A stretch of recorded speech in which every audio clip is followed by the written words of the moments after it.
Hello, I'm Professor Andrew Stephen, the Associate Dean of Research and the L'Oreal Professor of Marketing here at the Saïd Business School at the University of Oxford. Oxford Saïd launched Leadership in Extraordinary Times when the UK went into lockdown as a result of the COVID-19 pandemic.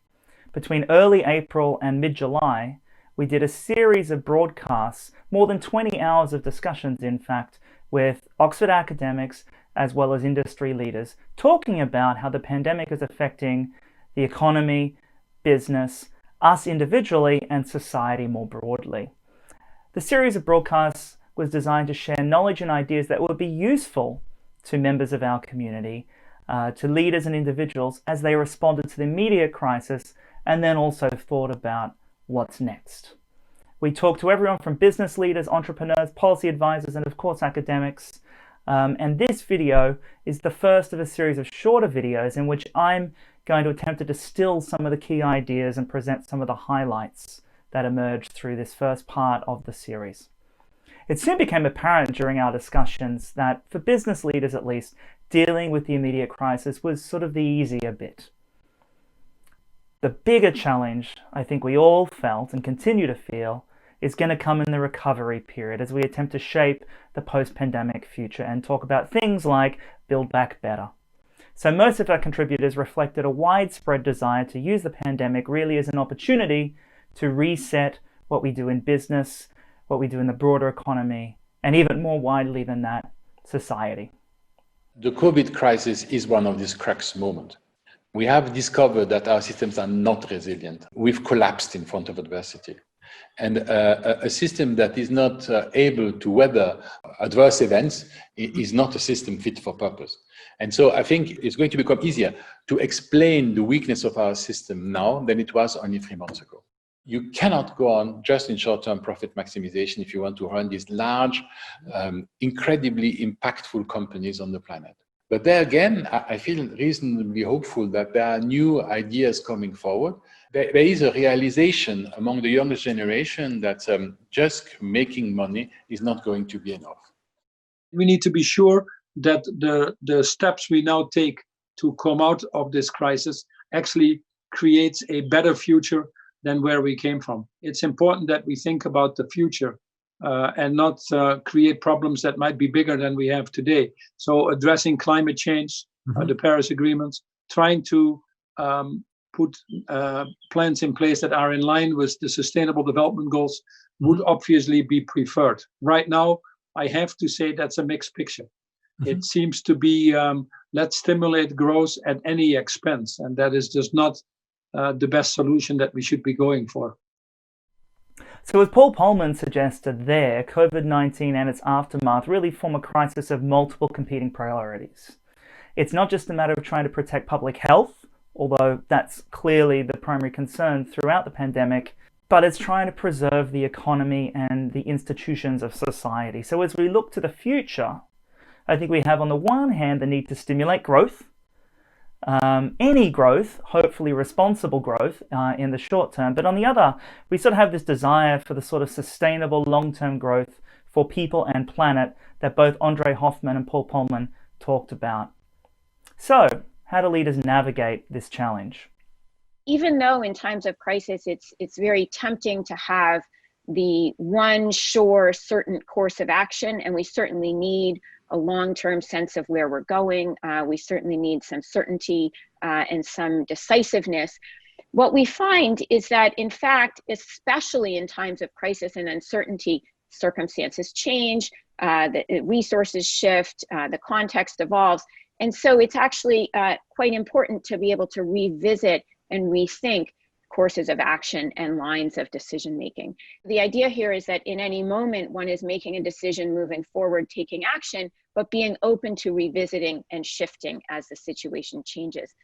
These ideas also resonate with what we heard from Professor Annette Meeks, who talked about her research into crisis management and the paradoxical mindset that leaders have to develop to deal with tensions and contradictions. You have to act. You have to act fast. You have to act decisively, but you have to be prepared to be making mistakes. And when you're making mistakes, you have to notice and reassess. And it's the reassessing part that's really important, being open to listen to outsiders and insiders in the organization to know if what we are doing is still working, because we are muddling through. We are not driving through a plan. We don't have a plan. We only have temporary compromises and temporary arrangements, and we have to persist, even persist in failure. Another observation made by many of our contributors is that the crisis has really started to break down some of the traditional boundaries between sectors, such as government and business. On this, let's hear from policy advisor Michael Warren from the Albright Stonebridge Group. Governments have had to step in a significant way across the world to prop up the real economy. So the government now owns a lot of the real economy's balance sheets. Clearly, governments and business and many social sector actors are working together more collaboratively than they've done in quite a while. We're going to need to see a world that is much more coordinated at the intersection of the private sector, public sector, and social sector. There's an increasing understanding that those sectors can operate on their own and independently for a long period of time, and that certainly the tail risks that we're experiencing now and we will continue to experience are not ones that any one sector can fundamentally address. And coordination that means more that there's partnerships and working together, being able to understand that you're solving a larger problem. This type of collaboration and unexpected partnership is both creating and reflecting a new spirit and attitude from leaders and businesses. During a broadcast I led with partners from the Oxford Future of Marketing initiative, we heard a lot about the importance of doing the right thing versus just talking about it. Actions clearly speak louder than words, but particularly during times of crisis. Mun Etherington, the Chief Marketing Officer of Teradata, had a good example of how this is working in practice. 100 or so companies in the US have formed something called the COVID-19 Healthcare Coalition. And that's really helping people solve this problem with technology innovation for us. We're giving up data scientists and our technology platforms, and we're doing so with our competition. And this has actually brought the industry together to do good versus looking good. And I think this really notion of being authentic to your brand, but doing so for the betterment of mankind. It sounds very lofty and a little bit sort of kumbaya, but I'm seeing this and just the human spirit rallying around, and I've seen the collaboration somewhere with our competitors I've never seen before. It's really the authenticity, and how do you win back trust in this post-trust era?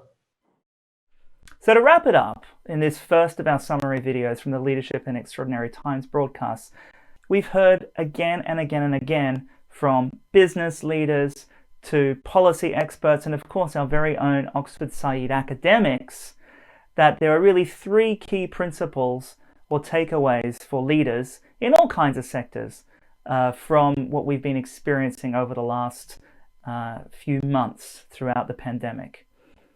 First, it's about authentic and transparent communication. If you can't do that, then I don't think any other good things are going to be able to follow on. So I think that's an absolute necessary, but probably not sufficient condition for growth and resilience in this environment.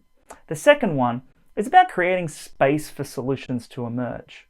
I think many of us, pretty much all of us in business, have been kind of running at this breakneck pace since all of this began.